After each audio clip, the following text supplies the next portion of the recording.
50ರ ಕರ್ನಾಟಕ ಸಂಭ್ರಮ ಸಾಲಿಗ್ರಾಮದಲ್ಲಿ ಜ್ಯೋತಿ ರಥಯಾತ್ರೆಗೆ ತಾಲೂಕು ಆಡಳಿತ ಭವ್ಯ ಸ್ವಾಗತ. ಹೌದು, ಸಾಲಿಗ್ರಾಮ ತಾಲೂಕು ಕಚೇರಿಯಿಂದ ಕರ್ನಾಟಕ ಸಂಭ್ರಮ 50ರ ಜ್ಯೋತಿ ರಥಯಾತ್ರೆಯನ್ನು ಸಾಂಪ್ರದಾಯಿಕ ರೀತಿಯಲ್ಲಿ ಶಾಸಕ ಡಿ ರವಿಶಂಕರ್ ಹಾಗೂ ತಾಲೂಕು ದಂಡಾಧಿಕಾರಿ ಎಸ್.ಎನ್. ನರಗುಂದ ಹಾಗೂ ಇಲಾಖಾ ಅಧಿಕಾರಿಗಳು, ಕನ್ನಡ ಅಭಿಮಾನಿಗಳು, ಶಾಲಾ ಶಿಕ್ಷಕರು, ಕಾರ್ಯಕರ್ತರು ಸೇರಿ ಸ್ವಾಗತಿಸಿದರು. ಪುಷ್ಪಾರ್ಚನೆ ಮಾಡುವ ಮೂಲಕ ಶಾಸಕ ಡಿ ರವಿಶಂಕರ್ ಅವರು ರಥಯಾತ್ರೆಗೆ ಸಾಂಸ್ಕೃತಿಕ ಮೆರವಣಿಗೆಗೆ ಚಾಲನೆಯನ್ನು ನೀಡಿ ಮಾತನಾಡಿದರು. ರಾಜ್ಯವನ್ನು ಮೈಸೂರಿನಿಂದ ಕರ್ನಾಟಕಕ್ಕೆ ಮರುನಾಮಕರಣ ಮಾಡುವ ಸುವರ್ಣ ಮಹೋತ್ಸವವನ್ನು ಗುರುತಿಸಲು ರಾಜ್ಯ ಸರ್ಕಾರವು ಕರ್ನಾಟಕ ಸಂಭ್ರಮ 50ನ್ನು ಆಚರಿಸುತ್ತಿದೆ. 1973ರಲ್ಲಿ ದೇವರಾಜು ಅರಸು ಅವರು ಮುಖ್ಯಮಂತ್ರಿಯಾಗಿದ್ದಾಗ ಮಾಡಲಾಗಿತ್ತು. ರಾಜ್ಯದೆಲ್ಲೆಡೆ ಸಂಚರಿಸಿ ಕರ್ನಾಟಕದ ಶ್ರೀಮಂತ ಇತಿಹಾಸ, ಪರಂಪರೆ, ಸಾಂಸ್ಕೃತಿಕ ಮತ್ತು ಸಂಪ್ರದಾಯದ ಬಗ್ಗೆ ಜಾಗೃತಿ ಮೂಡಿಸುವ ಈ ಜ್ಯೋತಿ ರಥಯಾತ್ರೆಯು ವರ್ಷಪೂರ್ತಿ ಆಚರಣೆಯ ಭಾಗವಾಗಿದೆ. ಕನ್ನಡದ ರಕ್ಷಣೆ ಮತ್ತು ಅಭಿವೃದ್ಧಿಗೆ ನಮ್ಮ ಬದ್ಧತೆಯನ್ನು ಪ್ರದರ್ಶಿಸಲು ಇಲ್ಲಿ ನೆರೆದಿರುವ ಎಲ್ಲ ಕನ್ನಡಾಭಿಮಾನಿಗಳನ್ನು ನಾನು ಪ್ರಶಂಸಿಸುತ್ತೇನೆ.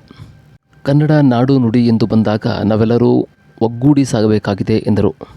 ಮೆರವಣಿಗೆಯು ಮಹಾವೀರ ರಸ್ತೆಯಿಂದ ಸಾಂಸ್ಕೃತಿಕ ಕಲಾತಂಡಗಳೊಂದಿಗೆ ಮಹಿಳೆಯರು ಕಳಸ ಹೊತ್ತು ಶ್ರೀ ಯೋಗನರಸಿಂಹಸ್ವಾಮಿ ದೇವಸ್ಥಾನದಲ್ಲಿ ಮುಕ್ತಾಯವಾಯಿತು.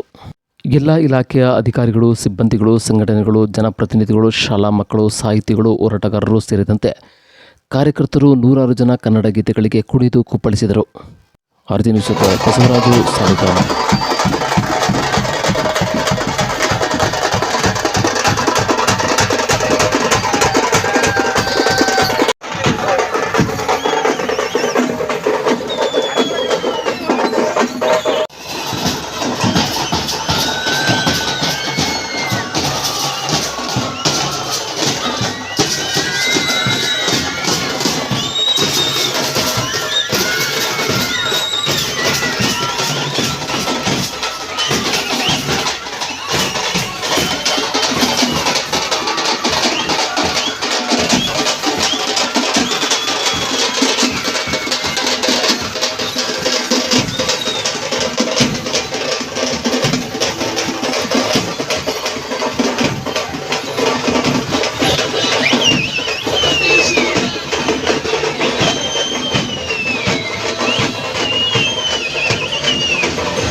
ಐವತ್ತು ವರ್ಷಗಳ ಪೂರೈಸಿದಂಥ ಸಂಭ್ರಮ ಇಡೀ ವರ್ಷಾದ್ಯಂತ ಕಳೆದ 2023 ನವೆಂಬರ್ 1ನೇ ತಾರೀಕಿನಿಂದ ಪ್ರಾರಂಭ ಆಗಿ 2024ನೇ ತಾರೀಕು 24ನೇ ಇಸ್ವಿ ನವೆಂಬರ್ 1ನೇ ತಾರೀಕದಂದು ಅಂತ್ಯಗೊಳ್ಳುತ್ತೆ.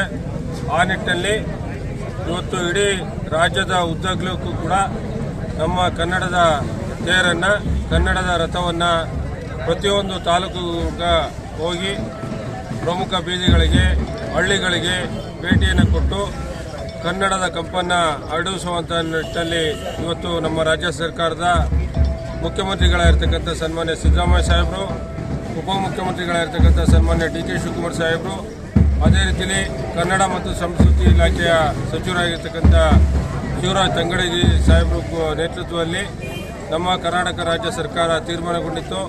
ಅದರಂತೆ ಇವತ್ತು ನಮ್ಮ ಸಾಲಿಗ್ರಾಮ ತಾಲೂಕಿಗೆ ಇವತ್ತು ಬಂದಿದೆ. ಆ ಸಾಲಿಗ್ರಾಮ ತಾಲೂಕಿಗೆ ಬಂದಂಥ ಸಂದರ್ಭದಲ್ಲಿ ಸಾಲಿಗ್ರಾಮ ತಾಲೂಕಿನ ತಾಲೂಕು ಕಚೇರಿಯ ಮುಂಭಾಗದಲ್ಲಿ ಇವತ್ತು ಬರಮಾಡಿಕೊಂಡು ಇವತ್ತು ಇಲ್ಲಿ ಹಬ್ಬದ ವಾತಾವರಣವನ್ನು ನಿರ್ಮಾಣ ಮಾಡಿದ್ವಿ.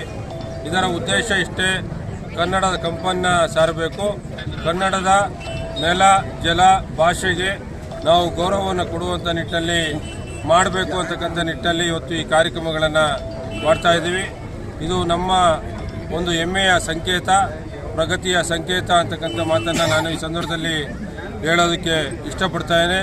ಅದರಂತೆ ಇವತ್ತು ನಮ್ಮ ತಾಲೂಕು ಆಡಳಿತ ವತಿಯಿಂದ ನಮ್ಮ ತಹಸೀಲ್ದಾರ್ ಆಗಿರ್ತಕ್ಕಂಥ ನರಗುಂದ್ ಅವರ ನೇತೃತ್ವದಲ್ಲಿ ಇವತ್ತು ಬಹಳಷ್ಟು ರೀತಿ ಅಚ್ಚುಕಟ್ಟಾದ ವ್ಯವಸ್ಥೆಯನ್ನು ಮಾಡಿ ಇವತ್ತು ಪ್ರಮುಖ ಬೀದಿಗಳಿಗೆ ಒಂದು ಕನ್ನಡ ತೇರನ್ನು ಕರ್ಕೊಂಡೋಗಿ ವಿಜೃಂಭಣೆಯಾಗಿ ನಡೆಯುವಂಥ ಒಂದು ಕಾರ್ಯಕ್ರಮವನ್ನು ಹಮ್ಮಿಕೊಂಡಿರ್ತಕ್ಕಂಥ ಸಂದರ್ಭದಲ್ಲಿ ಇದರ ಜೊತೆಯಲ್ಲಿ ನಮ್ಮ ಸಾರ್ವಜನಿಕ ಬಂಧುಗಳು, ಕನ್ನಡದ ಅಭಿಮಾನಿಗಳು, ಅದೇ ರೀತಿಯಲ್ಲಿ ನಮ್ಮ ಪಕ್ಷದ ಎಲ್ಲ ಕಾರ್ಯಕರ್ತ ಬಂಧುಗಳು ಕೂಡ ಅತಿ ಹೆಚ್ಚಿನ ಜನರು ಬಂದು ಈ ಒಂದು ಕಾರ್ಯಕ್ರಮದಲ್ಲಿ ಭಾಗಿಯಾಗಿದ್ದಾರೆ.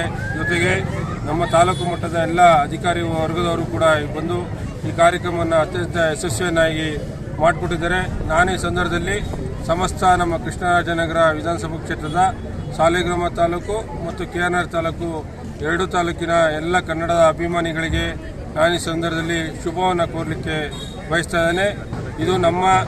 ಇದು ನಮ್ಮ ಹೋರಾಟ, ನಮ್ಮ ಒಂದು ಪ್ರೀತಿ ಅಭಿಮಾನ ಸಂಕೇತವಾಗಿ ಇವತ್ತು ಕನ್ನಡ ತೇರನ್ನು ಮಾಡಿರ್ತಕ್ಕಂಥದ್ದು.